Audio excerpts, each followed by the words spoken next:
মাননীয় মুখ্যমন্ত্রী মমতা বন্দ্যোপাধ্যায়ের অগ্রণী ভূমিকায় সারা বাংলা জুড়ে দেখা দিয়েছে কর্মসংস্থানের এক নব উদ্যোগ। উন্নত প্রযুক্তিবিদ্যা, সর্বোত্তম কারিগরি শিক্ষা এবং বিভিন্ন সুবিখ্যাত বহুজাতিক প্রতিষ্ঠানের তৎপরতায় আজ বাংলার পড়ুয়ারা হয়ে উঠছে নিজ কর্মস্থলের স্বাবলম্বী।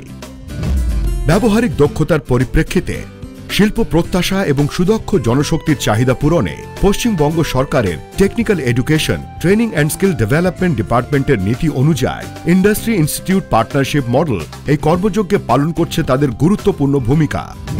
L&T কনস্ট্রাকশন, স্যামসাং, হ্যাটেজ, মহিন্দ্রা অ্যান্ড মহিন্দ্রা এবং টাটা মেটালিক্সের মতো বিভিন্ন সুবিখ্যাত সংস্থাগুলির শিক্ষাপ্রাপ্ত প্রশিক্ষক দ্বারা ব্যবহারিক প্রশিক্ষণ এবং অ্যাপ বেসড শিক্ষা ব্যবস্থার মাধ্যমে বাংলার প্রতিটি শিল্প প্রশিক্ষণ ইনস্টিটিউটের পড়ুয়ারা পাচ্ছে নিশ্চিত চাকরি এবং উৎকর্ষ বাংলার আলোয় আলোকিত হচ্ছে গোটা বাংলা।